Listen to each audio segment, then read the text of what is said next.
各位朋友们，大家好，我是小蔬果。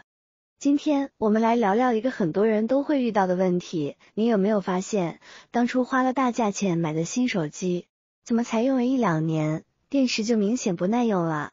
以前能用一整天，现在出门半天就开始电量告急，移动电源几乎成了出远门的必备品。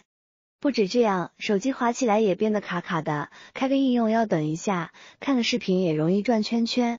很多人心里都会想，这该不会是手机厂商的计谋吧？故意让手机变慢变耗电，好让我们去买新手机。说实话，我以前也这么怀疑过，但深入了解后才发现，真正加速我们手机耗损的，往往是我们自己的一些不经意的小动作和错误的使用习惯。今天小蔬果就来帮大家的手机急救，我会分享几个在家就能完成的简单设定，完全不用花钱，就能让你的旧手机回春，电力更持久，操作更顺畅，帮你省下一大笔换新手机的费用。如果屏幕前的你也有同样的困扰，请在留言区输入1，让我知道有多少朋友和我一样。在教大家怎么做之前，我们得先搞清楚一个根本问题，为什么手机电池会老化？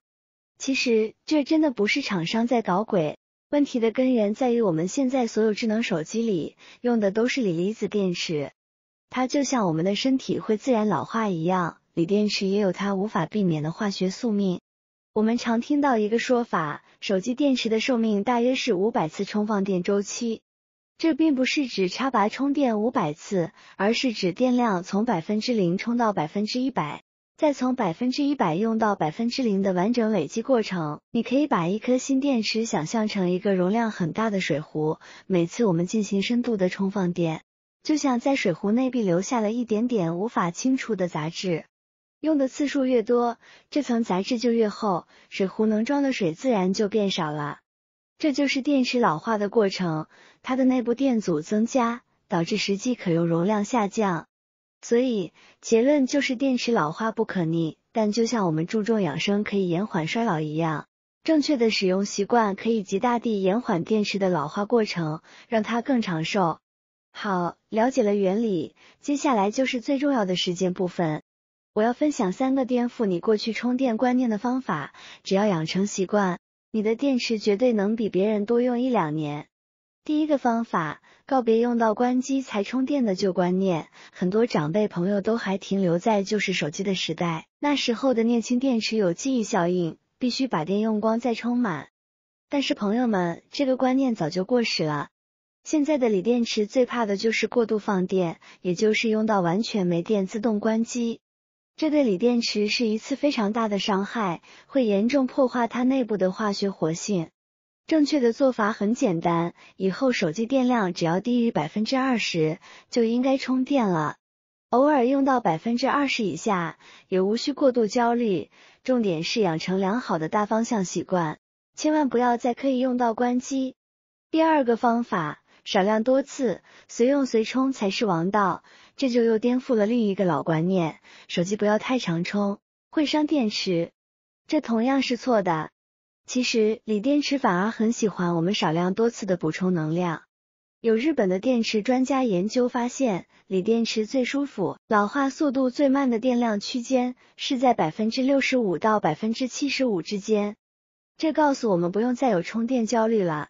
你在办公室或家里，有机会就接上充电线，充一会就拔掉，让电量随时保持在一个较高的水位。这种随用随充的方式，能让电池一直处在最健康的状态，也能大大减缓一个完整充放电周期的累积速度。第3个方法，充电时请让手机冷静一下，我相信超过80%的人都做过这件事。手机插着充电线，同时看视频、打游戏或视频通话，这个行为是电池的头号杀手。为什么？因为高温是锂电池寿命最大的敌人。充电本身会发热，高耗能的 APP， 比如游戏和视频，也会让手机处理器高速运转而大量发热。这2种热量一叠加，手机就会变得非常烫，这等于是在对电池进行一场酷刑，强迫它在发高烧的状态下工作。长期下来，电池容量会发生永久性的衰退。所以请记住，手机充电的时候，就让它安安静静的休息，等充好电再来使用。学会了开源的充电技巧，接下来我们要学习如何节流。我们的手机里其实有很多偷吃电的小贼，现在我带大家把它们抓出来。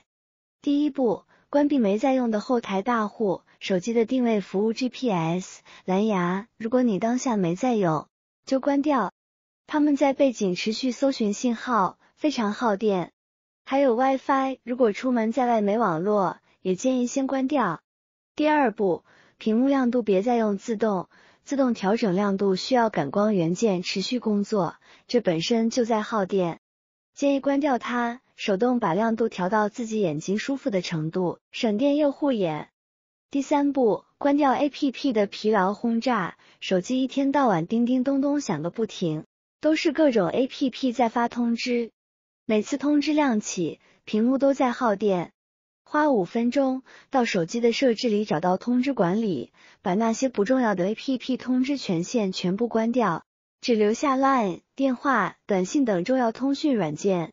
第四步，让屏幕早点休息，到设置里的显示选项，把屏幕自动休眠时间设定成30秒或15秒，避免不必要的电量浪费。第五步，善用内建的省电模式，当你预估接下来长时间无法充电时，就打开它，它会自动帮你降低效能，限制背景活动，是应急时的好帮手。第六步，避开三温暖环境，锂电池怕热也怕冷。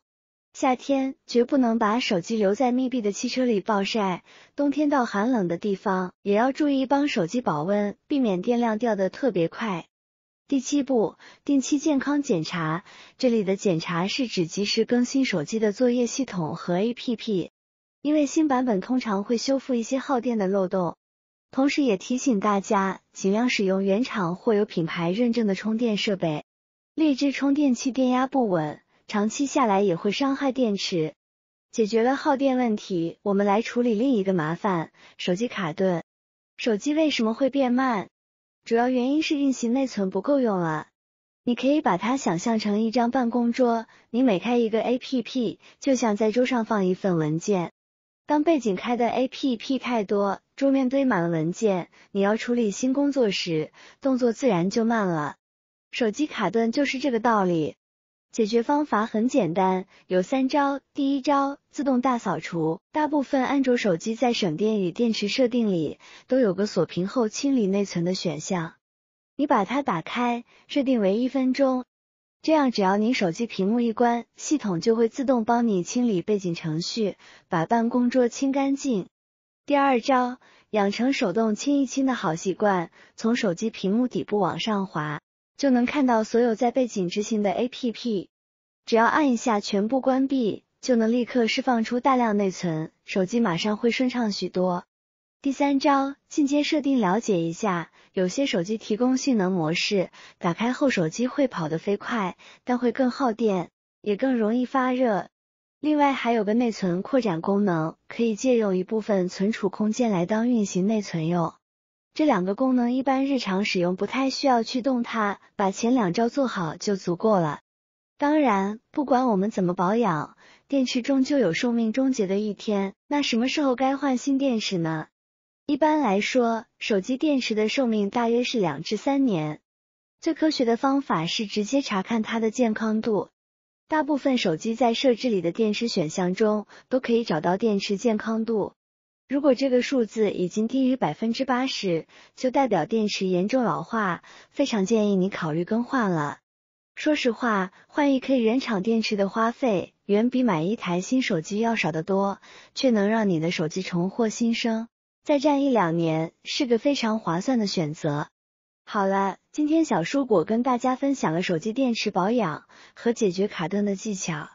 我们快速回顾一下，充电要记得，电量别过低，少量多次，避免高温，省电要从关闭后台，调整屏幕，管理通知下手，而手机变慢，只要记得随手清理背景程序就能大大改善。一台手机承载了我们许多和家人、朋友之间的珍贵回忆。学会这些方法，不仅是帮我们省钱，更是让这份温暖的陪伴能够延续得更长久。希望今天的视频对你有帮助。视频结束后，不妨就拿起你的手机，跟着检查设定一下吧。我是小蔬果，如果你喜欢今天的分享，请记得帮我们按赞，并且订阅频道。我们下次再见，祝大家身体健康，万事如意。